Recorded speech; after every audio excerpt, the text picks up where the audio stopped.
আজকের মাহফিলের প্রধান অতিথি বাংলাদেশ সরকারের অ্যাটর্নি জেনারেল, বাংলাদেশ সুপ্রিম কোর্টের সম্মানিত আইনজীবী, বিশিষ্ট শিক্ষানুরাগী, বিশিষ্ট আইনজীবী, সমাজসেবক, আমাদের কাছের মানুষ, আমাদের অত্যন্ত আমার স্নেহস্পাত অ্যাডভোকেট মোহাম্মদ মনিরুজ্জামান, আজকের মাহফিলের প্রধান বক্তা হিসাবে শহীদ মাওলানা আল্লামা দেলোয়ার হোসেন সাইদি সাহেবের কণ্ঠে তাফসীর পেশ করবেন এ যুগের বিশিষ্ট ইসলামী চিন্তাবিদ, প্রখ্যাত মুফাসসিরে কোরআন, বারবার কোরআনুল কারীমের উপরে পুরস্কার প্রাপ্ত জামিউল উম্মাহ মাদ্রাসার সম্মানিত পরিচালক, বিভিন্ন টিভি চ্যানেলের আলোচক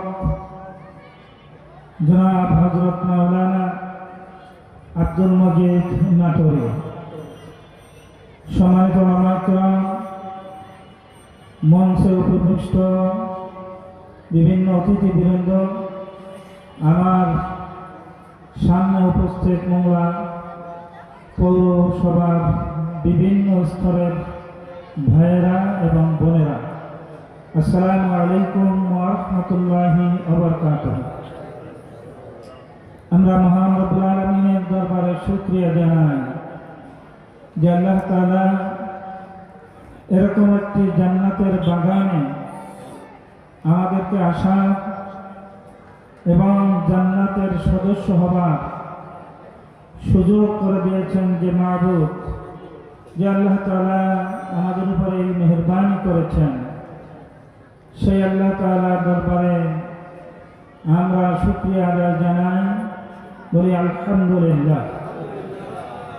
সম্মানিত ভাইয়েরা, দুরূদ ও সালাম বিশ্ব মানবতার মুক্তির দূত, মদিনার রাষ্ট্রের সফল রাষ্ট্রনায়ক,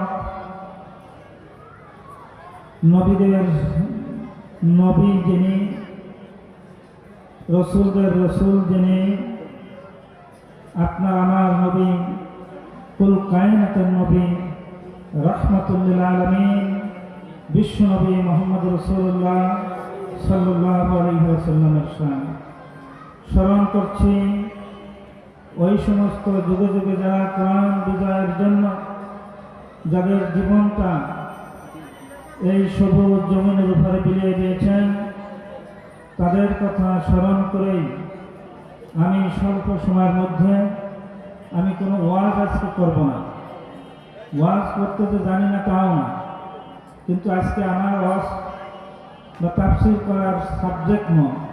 আপনারা ইতিমধ্যেই যিনি সঞ্চালনা করেছেন তিনি ঘোষণা দিয়েছেন মাদ্রাসার সার্বিক বিষয়ে কথা বলার জন্য।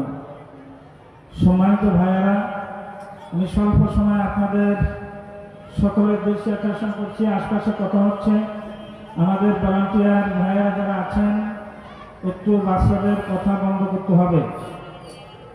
প্যান্ডেলের আশপাশে বেশ আওয়াজ হচ্ছে, এই বাচ্চাদেরকে একটু আমাদের ভলান্টিয়ার যারা আছেন স্বেচ্ছাসেবক আপনারা একটু নিয়ন্ত্রণ করে। আমাদের পিছনেই আমাদের সম্মানিত মা বোনেরাও আছেন।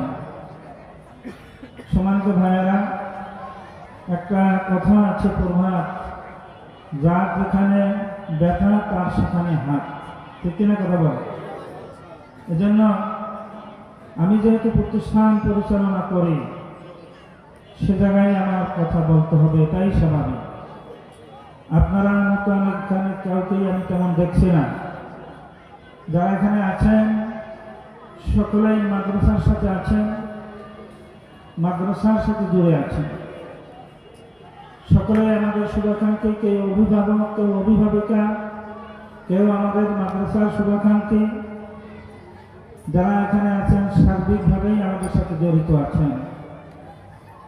1911 সালের 19 ডিসেম্বর থেকে হাঁটি হাঁটি পা পা করে এই মাদ্রাসার এই পর্যায়ে আল্লাহ তাআলা আমাদেরকে পৌঁছায় দিয়েছেন। 2011 সালের 19 ডিসেম্বর